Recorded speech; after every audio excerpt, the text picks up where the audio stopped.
তো নতুন এসছে, প্রথম আমাদের সংগঠনটা বড় করতে হবে। সংগঠন বড় করে এবারে কিছু কাজ কাম নিয়ে আমাদের নিজেদের মধ্যে আলোচনা করে যাতে কারোর সঙ্গে কোনো বিশৃঙ্খলা না তৈরি হয় সেইটা করে কাজ করতে হবে পাড়ার মধ্যে।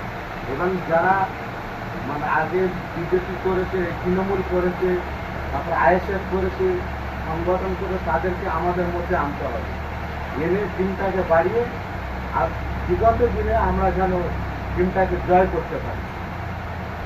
তা না হলে আমাদের কাজ করা বেকার হয়ে যাবে। আর কাজ যখন আমরা করবো, সততার মধ্যে কাজ করব, কোনো চুরি চামারি, কোনো কাটমানি এইসব আমরা নেবো না, এটা আমাদের মধ্যে ধারণা রাখতে হবে। আর কাজটা ঠিকভাবে আমাদের করতে হবে। কাজ আমাদের ঠিক হলে মানুষ আমাদের প্রিয় হয়ে যাবে, অটোমেটিক প্রিয় হয়ে যাবে।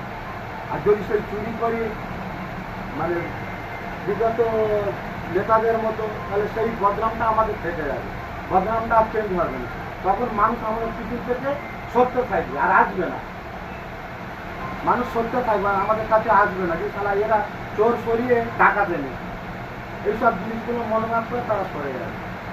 এই করে আমি আর আমার বেশি কিছু বললাম না, খুচরো বক্তব্য।